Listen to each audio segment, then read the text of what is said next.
Assalamu alaikum wa rahmatullah, and welcome to With the Prophet. I'm Ali Coleman. I'll be your host for the show. Thank you for being with us. We're looking at how we can make sure that as we live our lives as Muslims, that we stay with the Prophet. That means following the Sunnah that he left behind for us to follow. In particular, we're looking at the relationships that he had with the people around him, interactions, and how we can follow that example. Our guest is Sheikh Azam Al-Hakeem. Thank you for being with us from Saudi Arabia. Assalamu alaikum and welcome. Wa alaikum assalam wa rahmatullahi wa barakatuh, and jazakumullah khair for having me. Thank you. Thank you. Look forward to a great discussion with you. Our subject today, we are going to be talking about the grandchildren of the Prophet. Peace be upon him. There were not many grandchildren, only two very well-known figures in Islamic history, Hassan and Hussein. Can we start by confirming that very unfortunate series of tragedies the Prophet endured regarding his children dying, burying many of his children, and as a result of this is the reason that there's only two grandchildren that he left behind. Bismillah ar-Rahman ar-Rahim, alhamdulillahi rabbil alameen, wa sallallahu wa sallam wa baraka ala abdihi wa rasulihi al-ameen, nabiyyina Muhammadin wa ala alihi wa sahbihi ajma'in. Amma ba'd, first of all, this is one of the misconceptions among the Muslims, that the Prophet ﷺ had only Al-Hassan and Al-Hussein as grandchildren. He actually had more.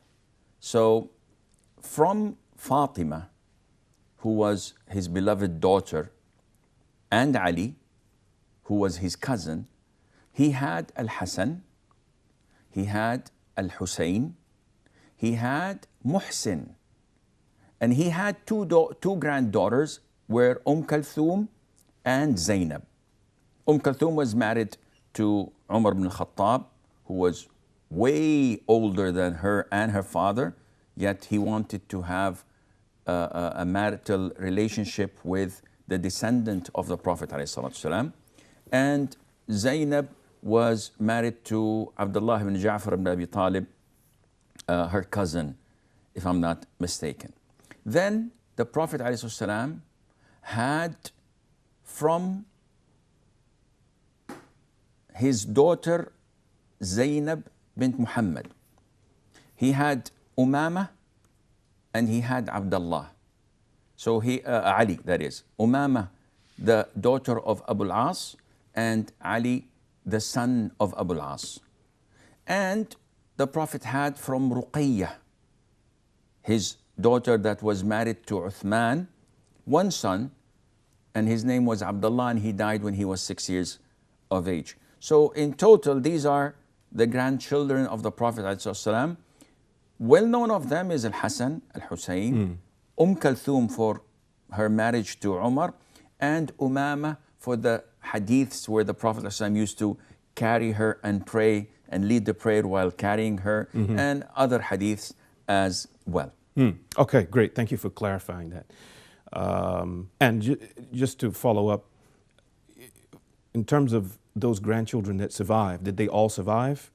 Meaning he didn't have to bury any of the grandchildren? He had to bury some of them. I see. And there are authentic hadiths where, for example, the son of Ruqayyah and Uthman, the Prophet ﷺ buried some of his grandchildren, and he was also in authentic hadith, he held one of his grandchildren while he was dying until he died, and he wept, sallallahu alaihi wasallam, and some of the companions even pointed this out to him and say, "You cry? This is a sign of..." They were somehow shocked. Yeah, a sign of weakness. Yeah. And the Prophet said, "This is a sign of mercy." So men do cry because this is human nature. He was, sallallahu alaihi wasallam, was a real man. Yes.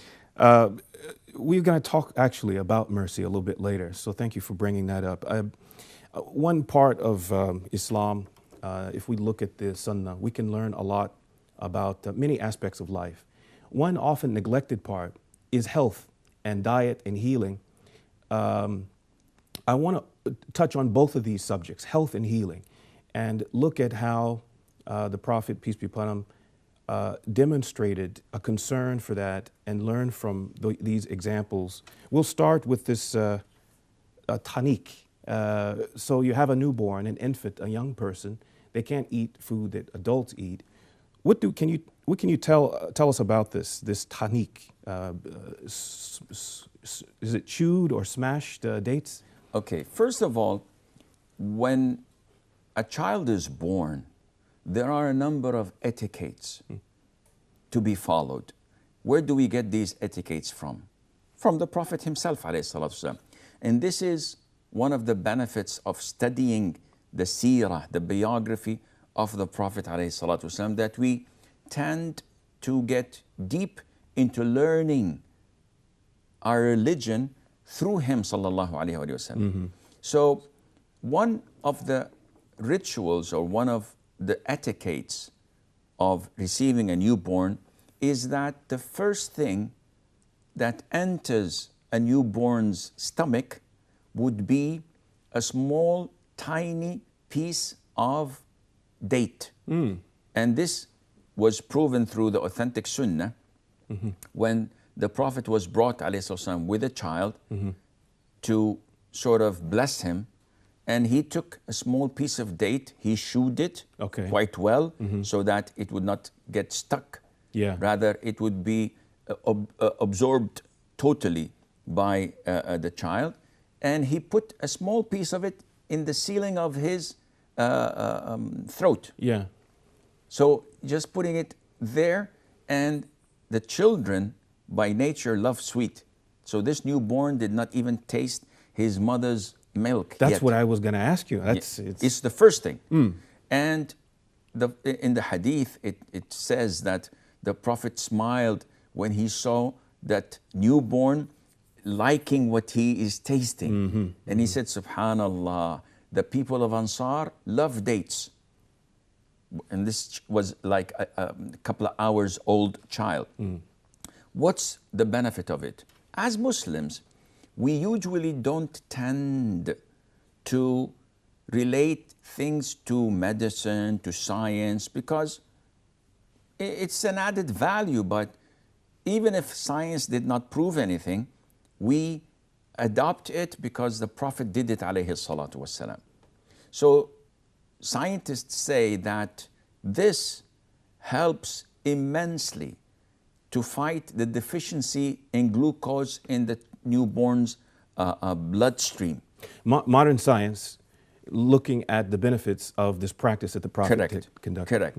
So they say that this practice prevents the deficiency of glucose in the bloodstream of a newborn, which means that it would help not in getting his muscles loosened or to get shortness of breath due to the deficiency of glucose, and not to get his skin blue. These are things that modern science nowadays have proven. But again, we as Muslims rely entirely on the Sunnah of the Prophet ﷺ. I must say, Sheikh, I'm a bit envious of you because you're a Saudi national, and some of the best dates are in Saudi Arabia. Here in Egypt, it's hard to get the high quality ones.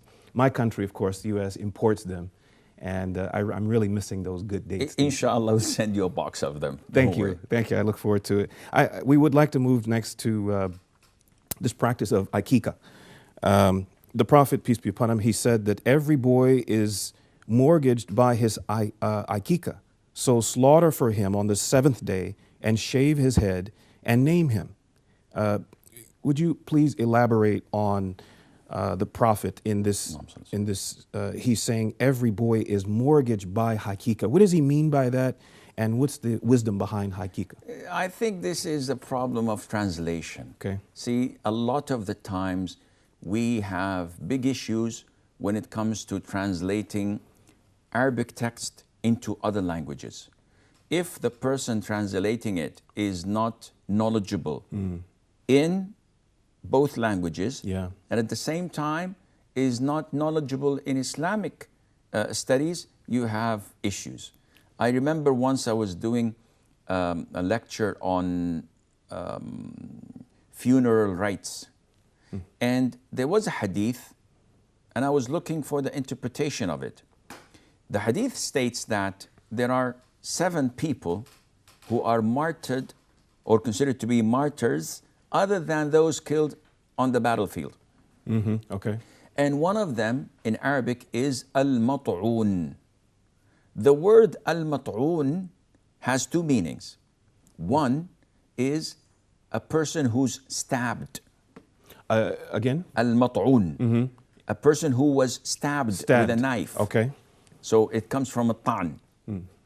And the other meaning, which is the right translation, is someone who is afflicted by the plague, who dies due to the plague, the epidemic, the disease. So the interpreter of the hadith, who happens to be an imam in the US, on his website, said that one of the martyrs is the person who's been stabbed. And imagine someone reading this and saying, okay, I'm going to downtown LA and meet a thug and have him stab me so that I'll be a martyr. This is the wrong interpretation, the wrong understanding. Likewise in this hadith. Okay. The Prophet said, alayhi salatu wasalam, كُلُّ غُلَامٍ مُرْتَهِنٌ بِعَقِيقَتِهِ. Meaning that each and every newborn is pledged. Not mortgage. Not mortgage. Mortgage is selling and buying houses through interest and banks loans. Right. But this is not what is meant. It means that this newborn is pledged, he's related to his aqeeqah. What is aqeeqah? Aqeeqah is a sacrifice that a person offers whenever he is blessed with a newborn, whether a boy or a girl, with difference of the numbers pertaining to each one of them. And I don't know if we have time. We will go further into Aqeeqah, Sheikh, after our first break. We'll be back, inshallah, to continue our discussion. Assalamu alaikum, welcome back. We'll continue our discussion about Aqeeqah with Sheikh Azam. Please, you started before the break to talk with us about Aqeeqah. Please continue with this. One of the things that the Prophet instructed us to do, sallallahu alaihi wasallam, was to shave the head of the newborn. Did that apply to both male and female newborns? Okay, I think before we go to the shaving aspect, before the break, we wanted to talk about the meaning of being pledged. Yeah, that's right. You're right. Let's do that. So, what is the meaning of being pledged to, or connected or related to?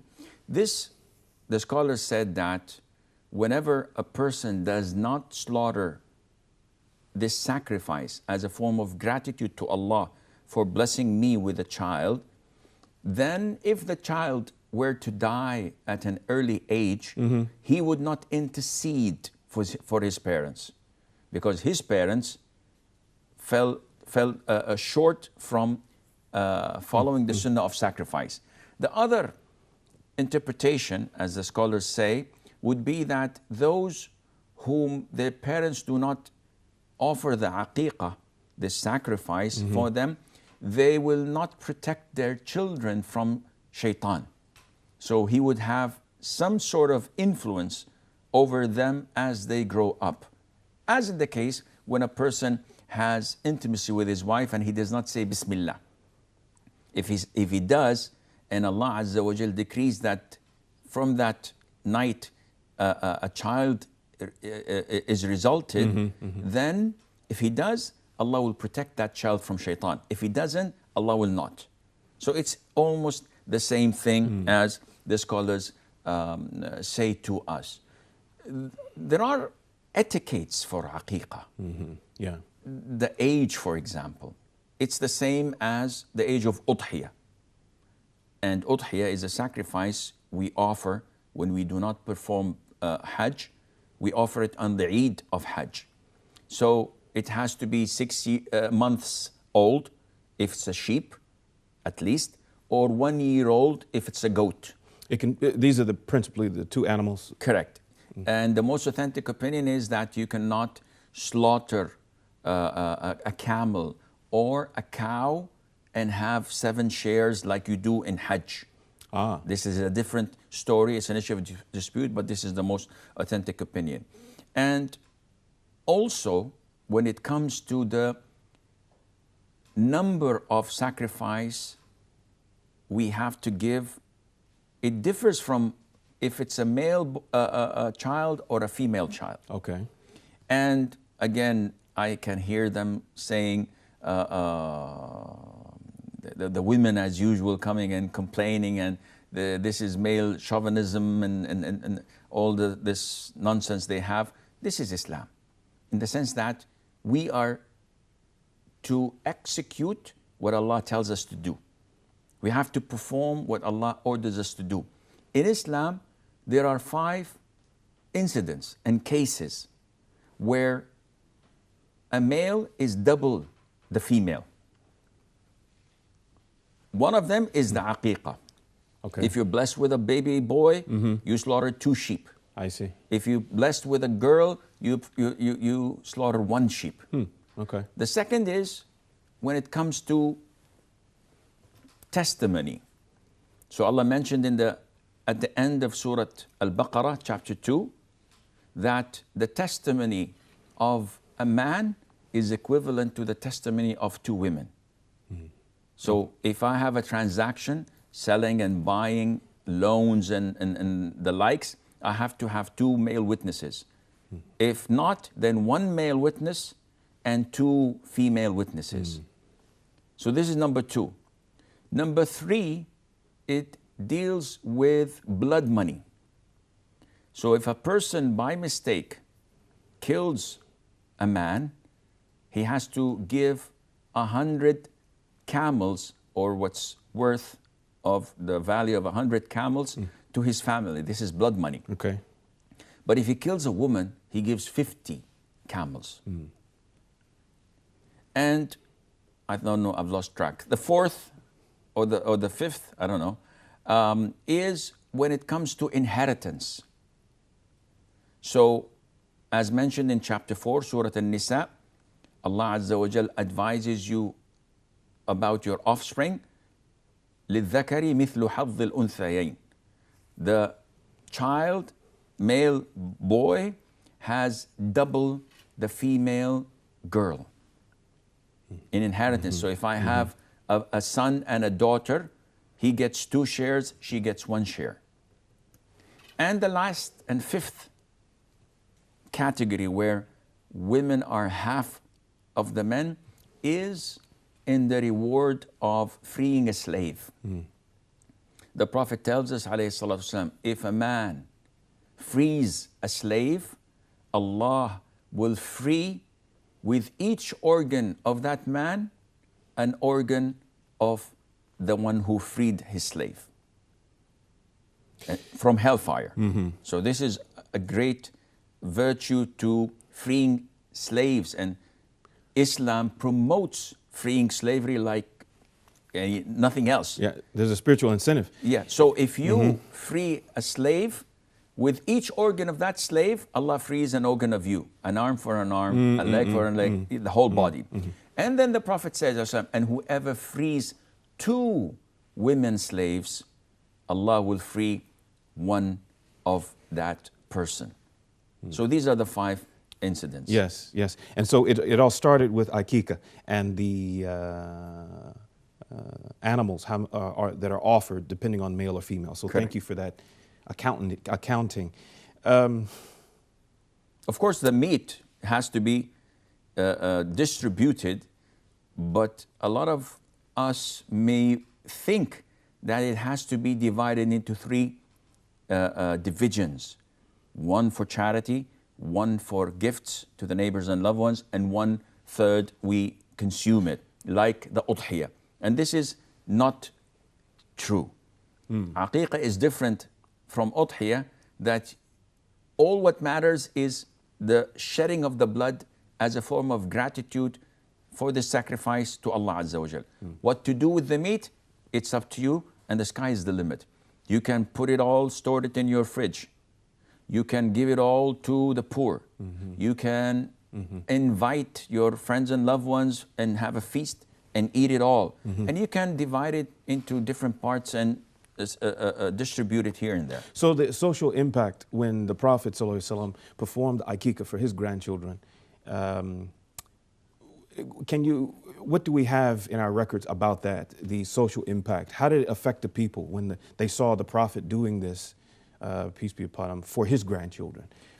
Actually, it's not only for his grandchildren. This is an Islamic practice for each and every individual to perform once he's blessed with a child. Now, is it mandatory or is it voluntary? It is highly recommended. But if someone does not perform it, especially when he does not have the financial means to do so, he's not sinful. Yet, let's assume that I grew up and discovered that my parents did not offer the Aqeeqah for me. Is there any harm for me to do it now, after all these years? Scholars say there's no problem in that. It is rewardable. What was the social impact? Imagine in Medina when they were poor and they did not have sufficient means and food. Whenever the Prophet ﷺ slaughtered a sheep and invited his friends and companions and loved ones, what impact that would leave on them? They would be happy.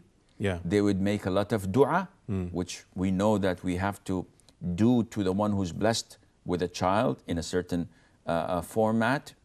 And the poor, the needy, and those around you will benefit from it as well. Good. You touched a little bit on some of the guidelines or the rules, the principles governing Aqeeqah. Just another question about this. And you said that we could do with the meat whatever we chose, whether it be charity for our own consumption or giving to our friends or what have you. Any other thing that is most important to think about, consider, if we want to do this for our children or grandchildren? Well, see, there is an etiquette, maybe I failed to mention that, which is that there is a time. A time frame? It's not a time frame, it's a time recommendation. Okay. So the Prophet ordered us, ﷺ, to slaughter this Aqeeqah on the 7th day of the child's birth. And this means that if I were to exceed that limit, am I sinful? The answer is no, because it's a sunnah. But some scholars say that it is best to have the multiplications of 7. So if you can't do it on the 7th day, do it on the 14th. I see. If not, do it on the 21st. And if not, then the sky is the limit. One last quick question. We're out of time, but very quickly about charity. The Prophet ﷺ instructed his daughter Fatima to give the equivalent weight of her son Hussein's hair in the form of silver for charity purposes. Why hair? And what's the significance of that? The Prophet instructed us, ﷺ, when someone is blessed with a newborn child, to name him on the 7th day, to slaughter the Aqeeqah on the 7th day, and to shave his head. In another narration, he said, remove this filth. See, when a child comes out of his mother's womb, there are a lot of things stuck to his skull, to his scalp. So by shaving the hair, you ensure that the skin is fresh, it can breathe, it's clean. Even if you wash the scalp with shampoos, it's not going to help because he's been there for too long. So shaving it gives the head a healthier look and a better way of breathing. Part of showing your gratitude to Allah is to weigh this hair, which probably is like 3 grams, 4 grams. It's peanuts. It's not even half a dollar. Or $1. Yeah. And you give it in charity. But do we do this for both boys and girls or only for boys? It's an issue of dispute. And I am inclined to the opinion that the filth is in both heads of a girl and a boy, so shaving them would be the right thing to do. Great. Thank you very much, Sheikh, for your answers, your time, your patience. We have reached the end of this episode. We hope to continue with looking at how we can continue to be with the Prophet in our lives. Thank you very much. Assalamu alaikum wa rahmatullah.